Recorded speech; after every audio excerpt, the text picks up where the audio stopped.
Hey, welcome back to another conversation. So glad that you're here with us, here with Pastor Craig, and such a great message this weekend talking about envy. Another thing, like last week we were talking about bitterness and anger, and now we're talking about envy. It's like all the fun things to talk about. I really thought the message series has been very relevant. I mean, who doesn't deal with I think some of the bitterness and the anger? I felt like you guys did a great job last week.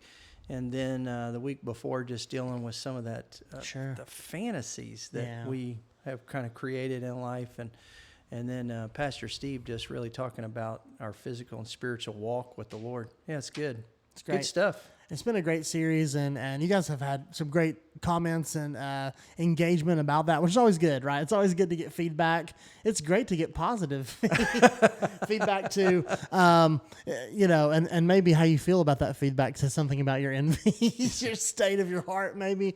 I wanted to dig into just a couple things you said in a little deeper way. If you haven't seen the message or heard the message, go back and check that out. You can find that on our website. You can find it on our podcast. You can find it on YouTube. It's easy to find. So go check out those messages. I wanted to hit on just a handful of things. Number one was you talked about comparing someone else's highlight with our reality. When we see something online and we're like, I wish I was this. I wish I could bake like that. I wish I could dress like that. And my life looks like, sweatpants or whatever. It's like, how do we wrestle with that? I think it's that's the dilemma of social media, isn't it? I mean, because I get to choose what is viewed. But I have viewed my whole life. my whole life, like I've seen the good, the bad, the ugly. And when I only see somebody else's good, it's easy for me to assume that's all that there is. Yeah. And it's a really unfair comparison. It develops a lot of unhealthy, I think, mental habits that we embrace. So, that's the real danger, I think, of social media. We were guilty of it before in life, but that really is a portion of our culture that's accentuated it for sure. It's faster, right? Yeah. It's instant versus like where you see someone that you don't really know and you're like, oh man, like that car, but now it's just like it's so prevalent. It's prevalent, right? That's a good word. And then, the next step from that, you said unchallenged envy could even lead to hatred.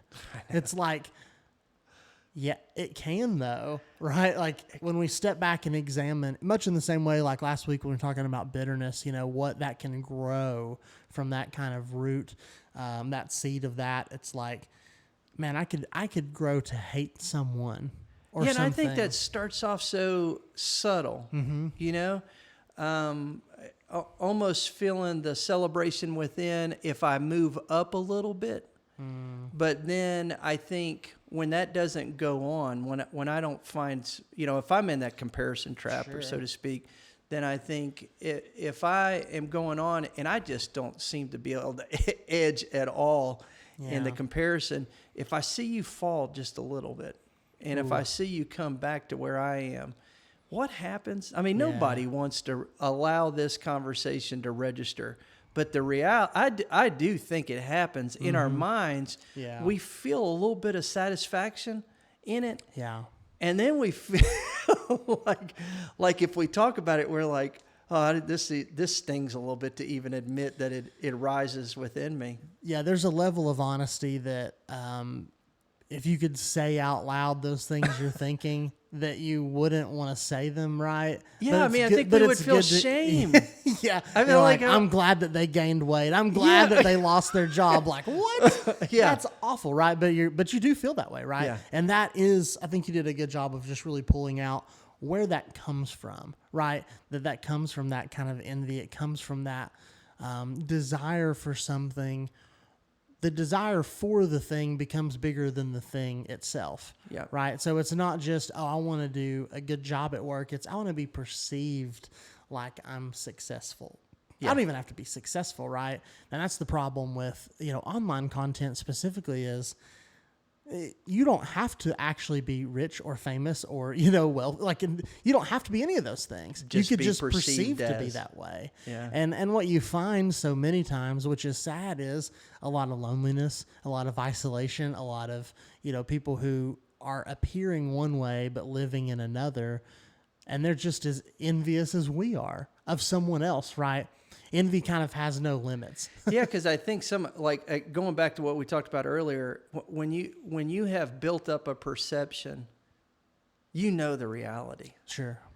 And even though you have sold the perception, you know, so you assume that somebody else out there that you're looking at and seeing is actually living in authenticity, and you're like, gosh, that is not even. I know I sold that bill, but it is far from me. Yeah. And I think we get stuck in that place. I think so many of us really, if we're honest with ourselves, get stuck in that place of, Paul talks about this, right? I don't do the things I want to do, and I do the things I don't want to do. And it's like, I don't want to live in envy, but I don't know what to do with it, right? Same thing with bitterness or living in this I'm living in this fantasy world. I want to live in reality. How do we kind of get beyond that? And you shared a couple things. I thought it was really good. You said that we need to discover contentment. Yeah. Ooh. Yeah, it's. I appreciate that Paul said he had to learn it, first of all. It wasn't because I think, man, were they just born that way? They were not. Yeah. No. Paul wasn't. And so it helps me understand that this is something that God's trying to bring me to, and yet I really did want to explore, because I think I've looked at the verse a number of times earlier in my life, but I thought, all right, so how am I going to learn it? Right. What helps me get from where I am to where I want to be? And that was the reason for, just kind of exploring. Well, let's talk about how envy impacts my relationship with others. And if I want to become content there, what do I need to begin to do? And celebration was one of the things to talk about. As we were building out this series, teaching team, we all sat around and kind of had conversations about what could we provide someone who's listening to these messages with that is more than just a platitude, right? That's more than just do better this year, try harder, it's you're be I'm content. Yeah, you're just be more content. I'm drowning in a sea of envy and self-loathing, and that sounds dumb, right? To just hear that, it's that's not helpful to me, right? That's like saying you could just look that up. It's right? a nice 3-point message, but it just didn't. I'm still wondering, how do I get from here to there? I'm still stuck, right? And so I think one thing that you said, and it made me think of it in this way. You shared the story about the prodigal son, returning, and that everyone is celebrating and rejoicing except the brother. Except the brother. And so many times we're the brother. Yeah. Right? Absolutely. We're like, well, why did something good happen to them? Because they don't deserve it. And I do, right? And that's what he's really saying is you had your stuff. You took dad's wealth and you squandered it. And I didn't.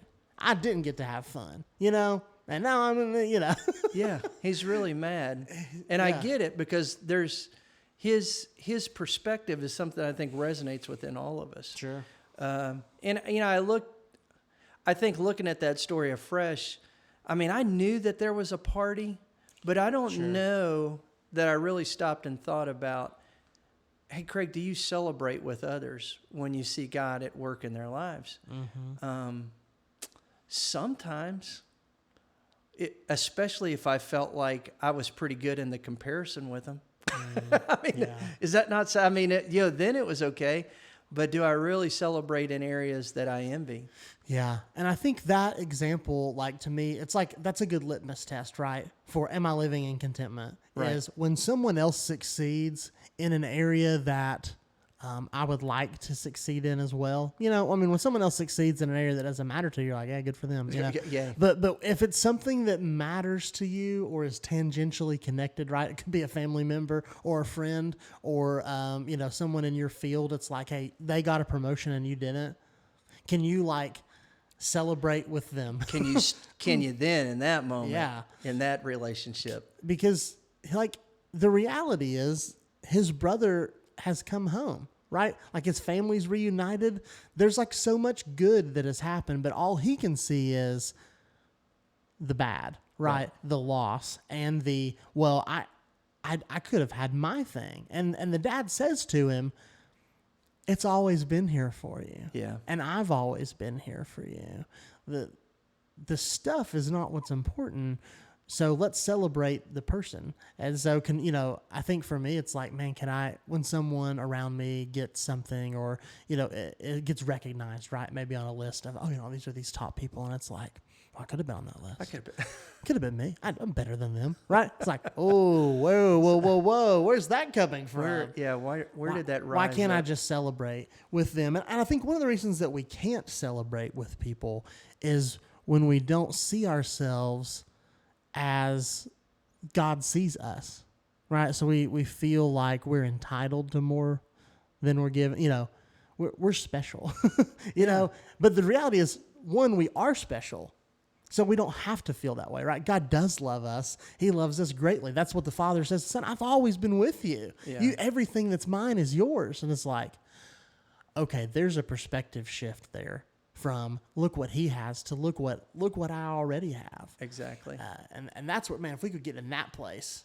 Yeah, I think that really is the bridge into thankfulness too. I think there is the celebration, but the thankfulness is a good thing because it does shift my attitude away from what I don't have and I see in others to what. Yeah. Man, this is what God has blessed us with, and I think there's periods in my life where I've tried to really engage in thankfulness, and man, there's times where I've gone seasons of just I hate to say that you've become ungrateful, but I mean, gosh, it certainly looks that way if I give an honest inspection upon myself. I think thankfulness, what I hear you saying is, and I would agree, is that like it's a practice. Yes. It's a thing that we do, right? This verse in Psalm 9:1, I'll recount your wonderful deeds. Like, I'll remind myself of these things because you think it would be obvious. Because, last month, you're like, God, I need you to come through, and he does. And then a month later, you're like, God, where are you? Yeah.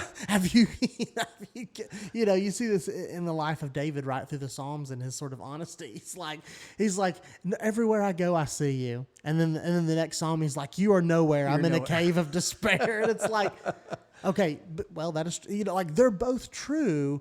So how do we have that practice of being thankful? How do we recount those things? It made me think about, I love this app on my phone. It's called Time Hop. And every day I get this, I can look through things that I posted online. It goes through my photos on my phone, like all my Google photos, Facebook, Instagram, all these things. And I can see in the past, what happened this day, 5 years ago, 10 years ago, up to things are 12 and 13 years old now from Facebook and Twitter, which is wild. Yeah. So I'm seeing beyond even a decade ago. And so when you see those things, it just makes you stop and go, God, thank you. Exactly. I see my kids, and my kids are, they're 5 and 6 right now. They'll be 6 and 7 this year, which is crazy. But and I don't feel like they're old, but then I see a photo from 5 years ago or 4 years ago, and they're tiny. And I'm like, oh, that feels like a lifetime ago. Right. But then, dude, I need Time Hop. You do. Download it. It's great.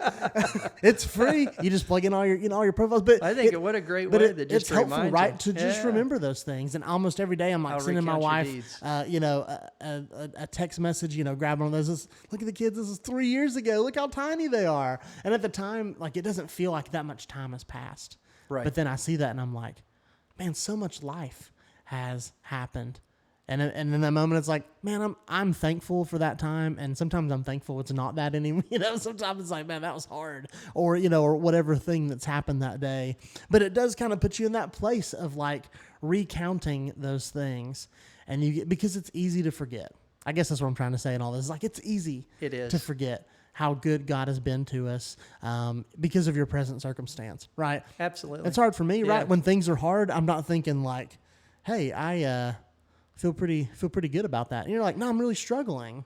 Yeah, I think the removal of what God has done because we travel on in time, Yeah. but then also just the continued presence of everybody else that's around us. And so we still like, I think we feel like, man, I'm still in this race that encourages the envy. So how do I battle that? Yeah. And giving thanks, there's a difference too between like it's hard to give thanks begrudgingly, right? Yeah. It's an act. It's an act that actually encourages. Well, it having changes my less. whole heart direction, doesn't it? I agree with you. Yeah, And you can't do both. That's why I think that's so powerful. Right? You can't hold those two together. Right. You can't hold envy and thankfulness in the same kind of in both hands. To really give thanks is to let go of some of that envy. Release. And maybe for you, you're listening to this and you're in that place of like, yeah, I do feel some envy toward other people, right? I do have this thing that kind of, I do want to see them fail. It rubs me the wrong way. And it's like, sometimes you can change that and sometimes you can't. That's the reality. Like, you can't change people. You can't change your circumstance, maybe, right? There may be some things you can do, but maybe there's not. But one thing we can do, and this would help us discover contentment and it would help us celebrate with others, is just to give thanks. Give thanks. For what God has done. Absolutely. You know, if nothing else, like, I'm here, right? Right. I'm here today. That's a thing, you know, to be like, start with that, right? Yeah. And go from there. And I think as you do that, as you grow that kind of muscle of thankfulness, it's easier to recount those things.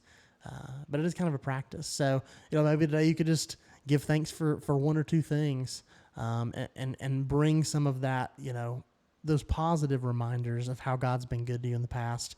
And like you said, like, it's not, I was envy, now I'm not ever again.